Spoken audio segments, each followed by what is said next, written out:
Well, good morning. My name is Dave Kellogg, and today we'll be talking about trends shaping the next decade in data. And we'll be talking specifically about data intelligence at the nexus of the data mesh, the modern data stack, and the data fabric. Again, my name is Dave Kellogg. I'm presenting on behalf of Alation, where I am an advisor, an emeritus director, angel investor. I've worked with the company literally from day one. And probably more importantly for this presentation, I'm a data person. I first used relational databases in 1983, that back in college. I used Ingress, which has two distinctions. One, the first DBMS with a statistics-based optimizer. And second, it was the kind of parent of Postgres, which has come into enormous usage today.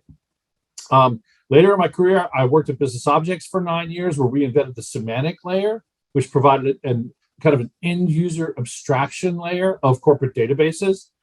Very successful BI company. After that, I was CEO of MarkLogic, which was one of the first NoSQL databases that really combined search engine indexing technology with unstructured data.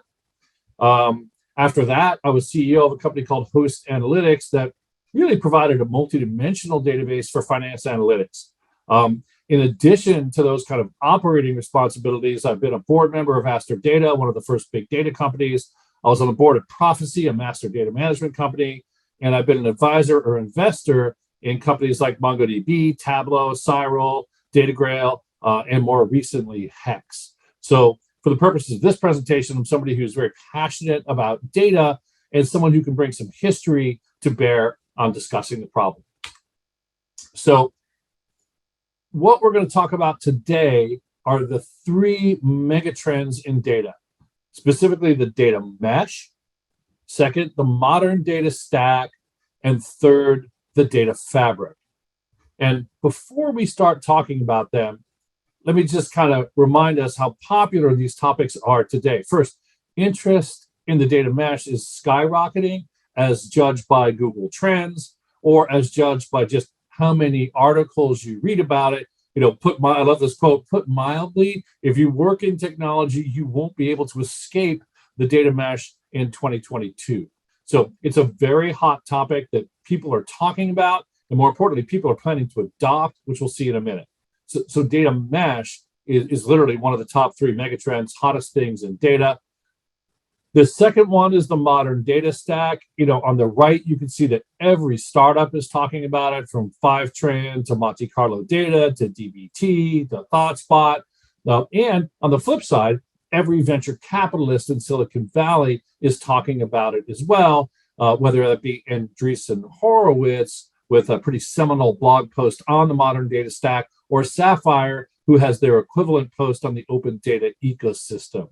And you know, one thing to understand about the modern data stack is it's not only a trend in data, it's also a trend in venture capital. Over $15 billion have been invested in the top 50 data companies over the past 15 years in both old categories like query processing, you know, kind of old categories with a new spin like ETL turned into ELT, to kind of newer categories like data observability, AI/ML, and BI and data notebooks. So when we think about the modern data stack, I always see two sides of that coin. One is kind of an operational side. The other is the venture capital side.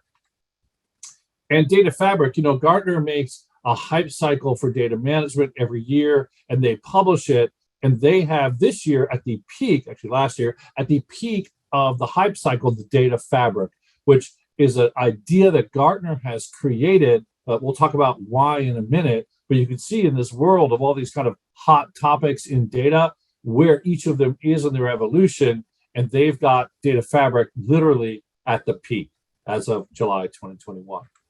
So look, our proprietary research here at Alation validates customer intent. So this is not just stuff we're reading about. If you think you can dismiss these kind of megatrends as like, oh, the new black or some hot fashion topic, you really can't, because it's not just about that. It's not just about people searching for them.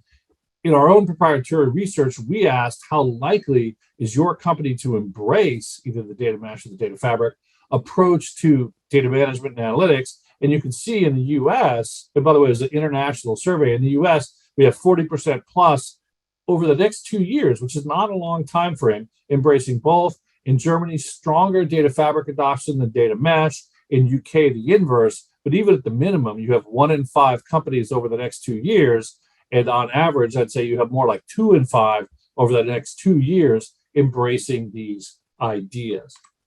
So given that these ideas are kind of very popular, very hot, let's drill into each one of them to talk about what it is, where did it come from, what are the core concepts behind it, and how does it impact the market for data intelligence, which is what, by the way, Alation makes and sells. Alation, by the way, since I forgot the intro, was the inventor of the data catalog and a leader today in the broader market for what we call data intelligence. So we're going to look at each of these 3 megatrends, both to understand it better and to understand how it impacts the market for data intelligence software, a name/category that was created by IDC.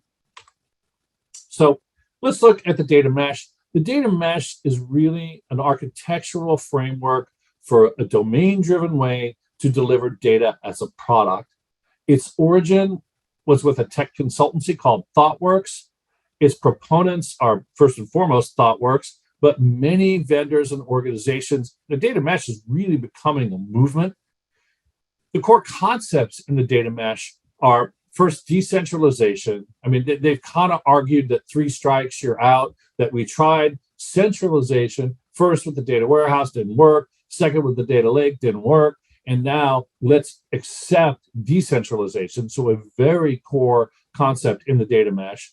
But the other core concept is really data as a product and domain ownership, that we need to think of data as a product. Why not have data product managers? Why not have data product requirements? And then who should own these things? Well, the answer, domain experts. On the flip side of that coin, we have self-service, which is if we can build the right data infrastructure, then we can enable self-service. And then finally, federation, which is always the flip side of decentralization. If you're going to accept decentralization, then there needs to be some way to put kind of Humpty Dumpty back together again, and that's federation. So the strengths of the data mesh approach are first product thinking and customer centricity, right? Let's think of our business users as needing a product and us delivering them a product that they can use to do what they need. Let's not start with the data. Let's start with the consumer of the data. So those are the great strengths of the data mesh model. The challenges are that, well, governance is always hard in a decentralized model, right? One of the reasons we like centralization is we think, ooh, if you can just put all the data in one place, then it'll be easier to control and govern it. It's not to say you can't do decentralized governance. You can, but it's harder.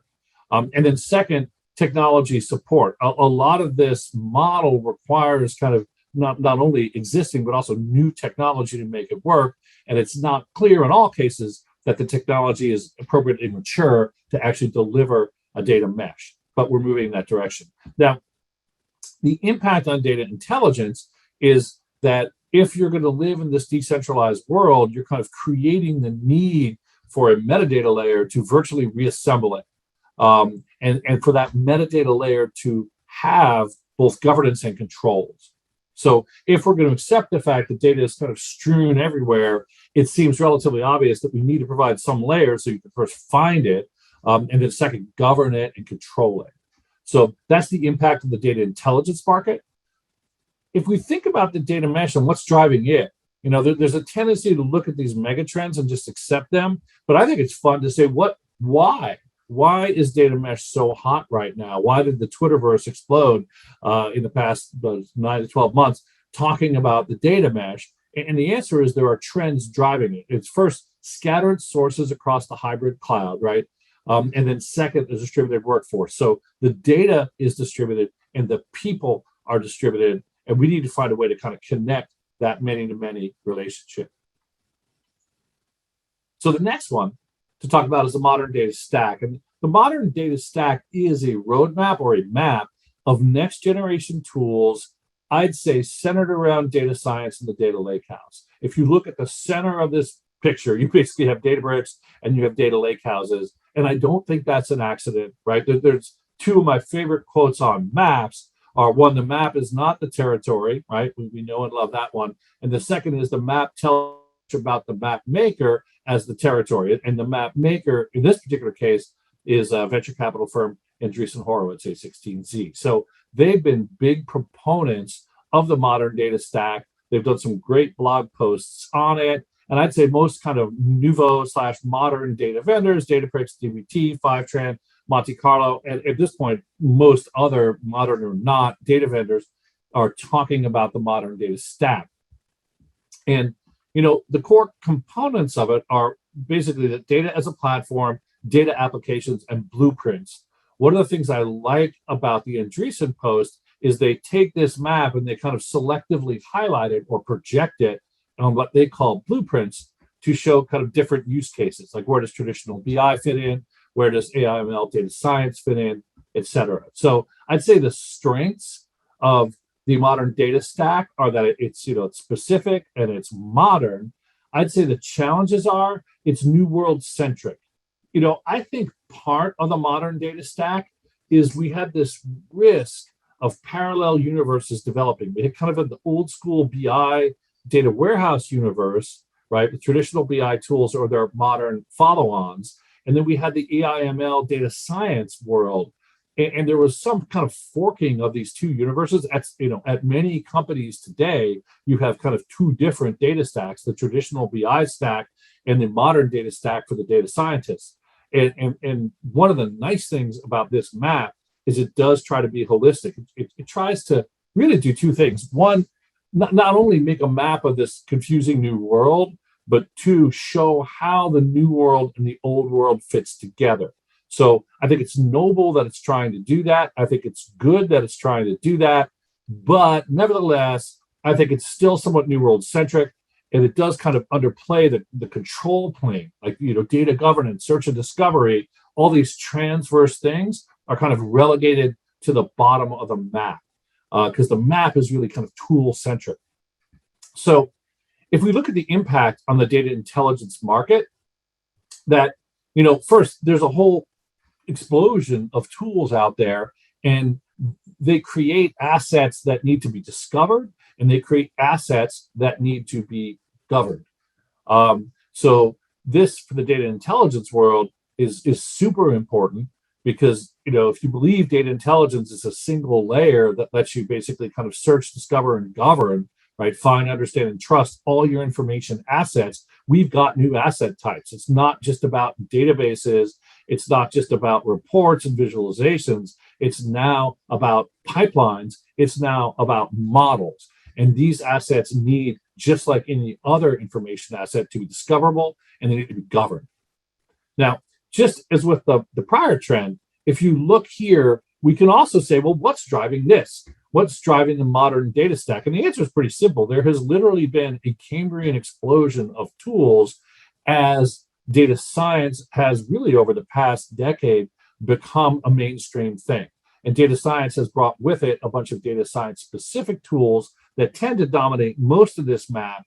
And as I mentioned earlier, one of the nice things about this map is we've got to try and figure out how to kind of avoid this parallel universe and figure out how to get our data stack to be one integrated thing. But what's driving it, what made the need for this so important, was this recent Cambrian explosion of tools. Because now there's a whole bunch of stuff to figure out where it goes and how it fits with the traditional technology. So third, the data fabric. Every time I look at the data fabric, I see the OSI stack, the 7-layer networking model that was really just a conceptual model for networking. Very few products implemented it literally, but it was kind of universally referenced and universally understood that were these kind of 7 layers in a networking stack. And when I look at the data fabric, that's what I see. This is a concept that was invented by Gartner. Gartner are huge proponents of it. Gartner puts their own invention, at the peak of the hype cycle. Many of their customers, as judged by our research and anecdotal conversations, buy in. And if you look at the core concepts of a data fabric, They include one, data integration, obviously super important. Two, a knowledge graph. Gartner are big believers in graphs and trying to store knowledge in graphs. Third, active metadata, a concept Gartner has been pushing for, I don't know, at least half a decade, if not longer. That metadata shouldn't just be passive. It shouldn't just be generated by humans. It should be active. It should be used. It should be inferred. It should be created. And then finally, a data catalog, which is a place to kind of access and represent all the metadata types in a connected knowledge graph. So those are the core concepts of a data fabric. The strengths are, it's a simple reference model that's pretty easily understood. It drives automation. Gartner's are a big believer in automation, that active metadata should simplify and automate the design of everything, including data integration. So automation is a strength, simplicity is a strength. The challenges are, and Gartner will say this, you can't buy one. No vendor sells one. It's only a reference model. So it's a little bit utopian in that extent. If you're actually trying to solve, if you're trying to understand the world better, this is a very useful model. If you're actually trying to build something to get data shipped as a product by Monday, it's less helpful because you can't buy one. It's only a reference model. So, the impact on data intelligence is that it emphasizes the importance of metadata. Metadata is misunderstood. It's an old field. For the past 3 decades, it hasn't really gotten the respect it deserved, in my opinion. Right? It's been a very confusing market. What's the old Edward R. Murrow quote that I love? It's anyone who's not confused really doesn't understand the situation. And I have always felt that way about metadata. And here, Gartner is putting a massive emphasis on the importance of metadata for corporate buyers in both the new and old worlds of data. So we think that's profound for data intelligence, because data intelligence is really kind of a second generation semantic layer, right? Just as the first generation semantic layer was a metadata layer to present the abstraction of objects instead of the reality of tables, the second generation, the data intelligence layer, is kind of it's pan everything.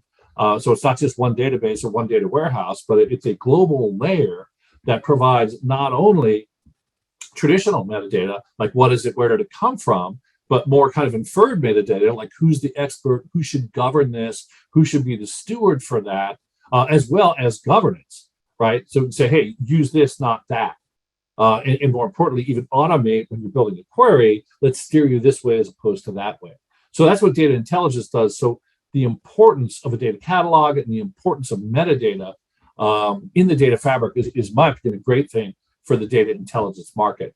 Now, again, if we look at the underlying trends here, what's driving the data fabric? It's again the fact that there are scattered sources across the hybrid cloud, and that we have this massive variety, not only volume, but also in velocity, but variety of information assets. And variety puts an extra burden, well, as does volume, but variety in particular puts an extra burden on any would-be kind of global metadata layer. So look, if you look at the central theme here, the world is realizing that after decades of trying the opposite, this is kind of the whole 101 pitch for the data mesh, after decades of trying with centralization, that really the world wants to be decentralized.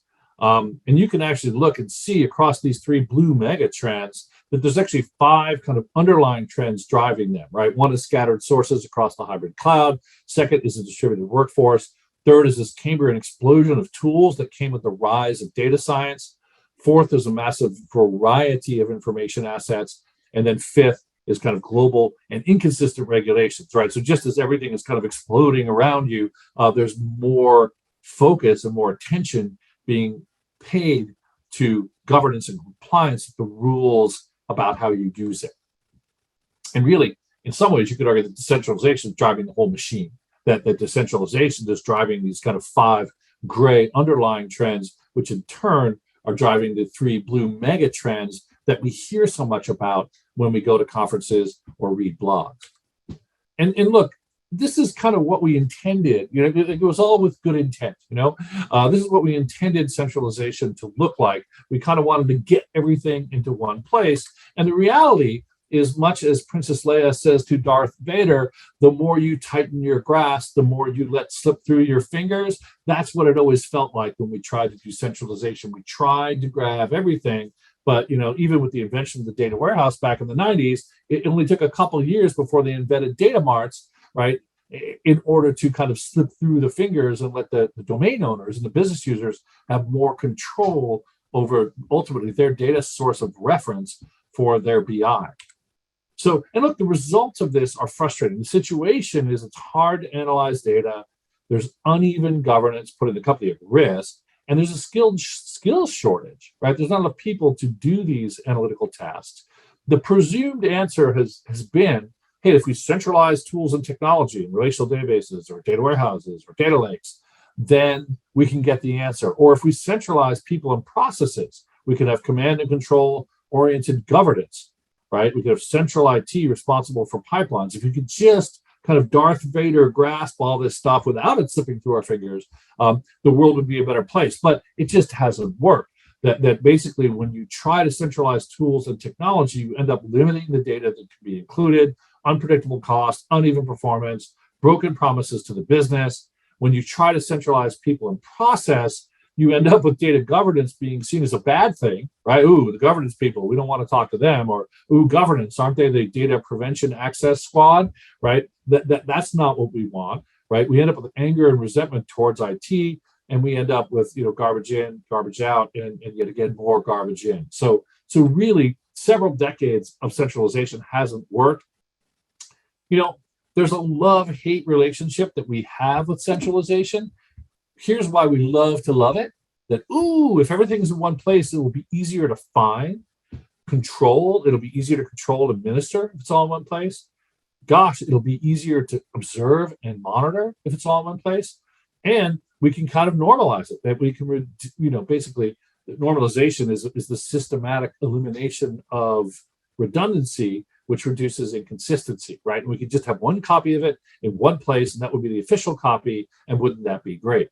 But look, we also love to hate centralization because centralization is terrible for business alignment. It's not good for business responsiveness, right? It limits the sources you can include because you can't put everything in the centralized thing, now can you? There's a lack of domain understanding. The further you kind of push data away from the domain experts, the less we understand it. It results in kind of field of dreams projects, build it and they will come, right? Where we build this giant infrastructure and hope it has business value, but far too often doesn't. And it hurts retention and engagement. So, it was all with good intentions that we cared about centralization, but it hasn't been working for us. And the argument is, we were kind of half right and half wrong, that centralization isn't evil. We were just trying to centralize the wrong things. Intuitively, we wanted to centralize data and code and tools and infrastructure and stewardship and canonical definitions and policies. But what we needed to, or the definitions, but what we needed to centralize instead was kind of a layer up, that we needed to centralize a governance apparatus. We needed to centralize training and enablement. We needed to centralize metadata. We need to centralize collaboration tools, search and discovery, and the reconciliation and discovery of semantics. So I'd argue that really it wasn't that centralization was evil, is that we tried to centralize the wrong things. At some point, even in a decentralized world, you need to have some layer to put it all back together again. And at that layer, provide search and discovery and governance so you can get control over the situation.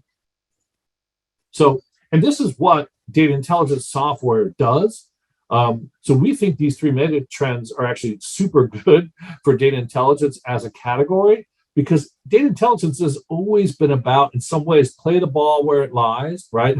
Leave the data where the data wants to be, and let's put it in the catalog. Let's put it in the metadata layer. Let's tell you about it. Let's tell you who's expert in it. Let's tell you the rules for governing it. Let's make it searchable and discoverable. And therefore,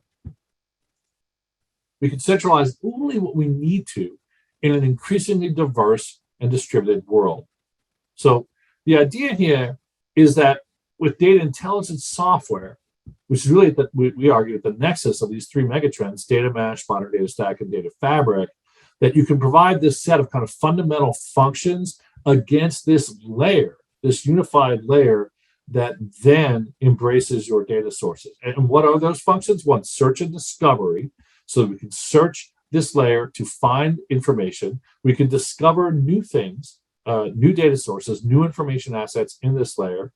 Most importantly, so we can trust, right? Because ultimately, the reason we need this control is people need to trust the data. I think I read a blog this morning that said, that number doesn't look right, should be a t-shirt, right? And it should be.